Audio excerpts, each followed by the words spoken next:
Hi friends, welcome to my channel Varshini women world waves. ఈరోజు మీకు mixie ఎలా clean చేయాలో చూపిస్తానండి.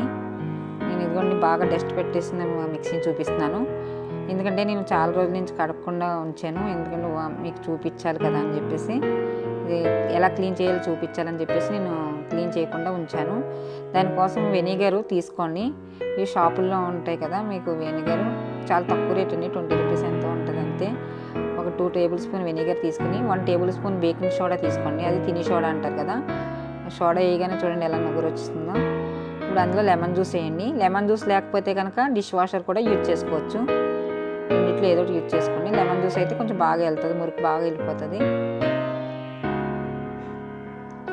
వేసుకుని హ్యాండ్స్కి కవర్స్ వేసుకోండి. గ్లౌజెస్ వేసుకోకపోతే చేతులు పాడయ్యే అవసరం ఉంటే కొంతమందికి పడదు కదా, వెనిగర్ అవి కొంచెం పడకపోవచ్చు, తిని సోడా కదా, ఏమన్నా అవ్వచ్చు. వేసుకుని ఒక రబ్బర్ బ్యాండ్ పెట్టేసుకోండి. గ్లౌజులు లేకపోతే కాయగూరల కవర్లు వస్తాయి కదండి మనకి, అవి వేస్ట్ కవర్లు ఉంటాయి కదా, కవర్లు పెట్టుకుని రబ్బర్ బ్యాండ్ పెట్టుకుని చేసుకోవచ్చు. నేను ఇక్కడ స్పాంజ్ తీసుకుంటున్నానండి. స్పాంజ్ తీసుకుని ఆ లిక్విడ్ని అప్లై చేస్తున్నాను. ఎక్కువ అప్లై చేయకండి, ఎందుకంటే మళ్ళీ అందులో లోపలికి వెళ్ళిపోయే అవకాశం ఉంటుంది కదా. పైన అప్లై చేయండి. లోపలికి వెళ్తే మళ్ళీ వైర్లు అవి పాడవుతాయి, మిక్సీ ఖరాబ్ అవుతుంది. అందుకని మొత్తం అంతా క్లీన్ అయ్యేలాగా మొత్తం అన్ని చోట్ల ఎక్కడెక్కడైతే మురుకుందో అన్ని చోట్ల అప్లై చేసేసి 15 మినిట్స్ అలా వదిలేయాలండి. మూలలు కూడా అప్లై చేయాలి, ఎందుకంటే ఆ గాడిల్లో ఎక్కువ ఉండిపోతుంది, డస్ట్ ఎక్కువ ఉంటుంది. చూడండి అక్కడ అసలు తొందరగా పోదు, అందుకని కొద్దిగా ఎక్కువ అప్లై చేసి మొత్తం లోపల బయట అంతా కూడా కొంచెం చేయండి. ఇప్పుడు మనం వాడేసిన బ్రష్ ఉంటుంది కదండి, వాడేసిన బ్రష్తో మనం అలా క్లీన్ చేస్తూ ఉండాలని.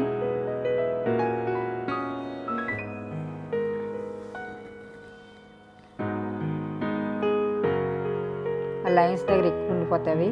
కొంతమందికి లైన్స్ ఉంటాయి కదా, ఆ లైన్స్ ఉన్న చోట ఎక్కువ ఉంటుంది. బాగా చేయాలని బ్రష్ చేయాలి.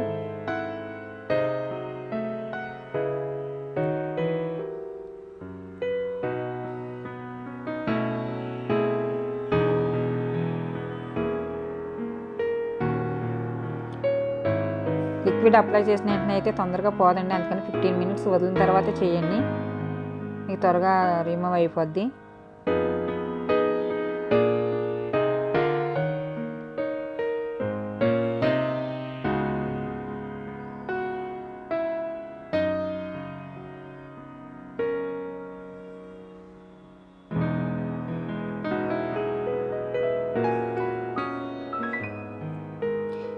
ఇంక ఈ మూలలు బాగా ఎక్కువ ఉంది కదండి, ఈ లోపల కూడా ఇంకా లోపలికి స్పాంజ్ వెళ్ళట్లేదు.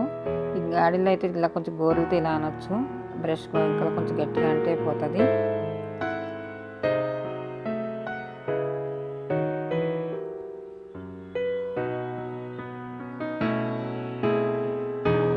లోపలికి బ్రష్ వెళ్ళట్లేదండి, అందులోంచి క్లాత్ పంపించండి. వేస్ట్ క్లాత్ ఏదైనా తీసుకుని అంతా పంపించి, ఏదైనా దబ్బలం కానీ పెద్ద సూది ఉంటుంది కదా, సన్న ఊస లాంటిది ఏదైనా పెట్టి ఇలా అంటే అందులో లోపలిది వస్తుంది. మనకు బ్రష్ వెళ్ళట్లేదు, క్లాత్ వెళ్ళినా కూడా బాగా క్లీన్ అవ్వట్లేదు కదా, అప్పుడు మనం ఊసతో చేయొచ్చు. ఒకవేళ మీరు ఇది కాకపోతే ఇలా నెయిల్ పాలిష్ రిమూవర్ ఉంటుంది కదండి, దాంతో కూడా క్లీన్ చేయొచ్చు.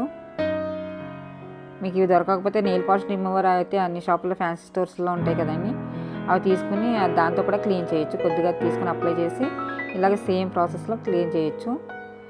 ఇప్పుడు నేను తుడుస్తున్నాను, పొడిగొడ్డెట్టి తుడిసేసాను. ఇప్పుడు మళ్ళీ వాటర్ పిండేసి, స్పాంజ్ అంతా వాటర్ పిండేసి అప్పుడు తుడవాలండి, లేకపోతే వాటర్ లోపలికి వెళ్ళిపోతుంది. చూసుకోండి, ఇది బాగా చేసుకోండి, లేకుంటే మళ్ళీ వాటర్ వెళ్ళిపోయిందంటే చాలా ప్రాబ్లం అవుతుంది, మిక్సీ ట్రబుల్ ఇస్తుంది. మొత్తం వాటర్లో మంచిగా పిండేసి చూడండి, వాటర్ కూడా పెద్ద మురికి ఏం లేదు. ఫస్ట్ అంతా క్లాత్తో తుడిసేసాను, మొత్తం క్లీన్ చేసాను. మిక్సీ కింద వేసేటప్పుడు ఒక పేపర్ వేసుకోండి, లేకపోతే మన ఫ్లోర్ కూడా కొంచెం ఖరాబ్ అవ్వకుండా ఉంటుంది. చూసారా కూడా ఎంత నీట్గా అయిపోయిందో. మళ్ళీ ఒకసారి నేను మళ్ళీ తుడుస్తున్నానండి, మళ్ళీ ఒకసారి శుభ్రంగా మళ్ళీ మంచి వాటర్ పెట్టి పిండేసి మళ్ళీ తుడుస్తున్నాను. క్లీన్ అంతా అయిన తర్వాత క్లాత్తో పెట్టి తుడిసి అప్పుడు వాటర్లో పెట్టి స్పాంజ్ పిండేసి అప్పుడు తుడితేనే మనకి ఏ మచ్చలు కూడా అది ఉండదు, లేకపోతే అక్కడక్కడ మచ్చలు పడుతుంది. మీకు ఈ వీడియో నచ్చుతుంది అనుకుంటున్నానండి. నచ్చితే కనుక లైక్ చేయండి, షేర్ చేయండి, కామెంట్ చేయండి. నా ఛానల్ ఎవరైనా ఫస్ట్ టైం చూస్తుంటే కనుక సబ్స్క్రైబ్ చేసుకోండి, బెల్ ఐకాన్ క్లిక్ చేయండి. Thank you for watching.